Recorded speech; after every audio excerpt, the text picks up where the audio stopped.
Sveikas, sveiki. Klausyk, o iki kliūtų tu šiandien dirbi? Iki 10. Iki 10, žiūri toks biški paspartavęs. Klausyk, yra, karočiui, po darbo, yra halturkė, žinai.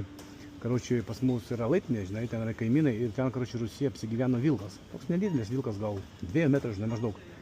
Ir reikia, karočiui, dar vieno žmogaus, kad, mažau, matau, paspartavęs toks, reikia jį sugauti, žinai, kažkokius paustų, nežinau, pulsim gal dviesimės jį, žinai, ir jie moka 400 eurų. Tai po 200 eurų pasidalinsim, po darbo nuvarysim. Aš manau, mes ten greitai sugausim dviese. Su maišu kokiu, žinai, ar dar su kažko, nežinau. Kažkaip kaip toks pasiūlymas. Aš važiuosiu tas pasiimti. 10 valandą baigi jo. 2 metrus tas vilkas toks nelabai didelis. Aš manau, kad jis ten vienas. Tikrai bus vienas. Ką galvoji, tokį pasiūlymą. Po 200 eurų maždaug uždirbsim.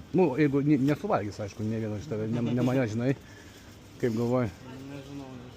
A? Nežinau. Tai pagalvok, taip ar ne? Man atvažiuoti ar ne? Ne. Ne? Ne. Okei. Bijai tipo ar kas?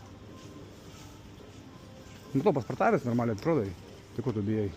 Tai gal dviesi čiupsime? Aš iš priekį tu iš galo kažkaip gal. Ką? Nežinau, pavargęs ir taip buvo. Supratau, gerai, gerą tau darbą, ačiū.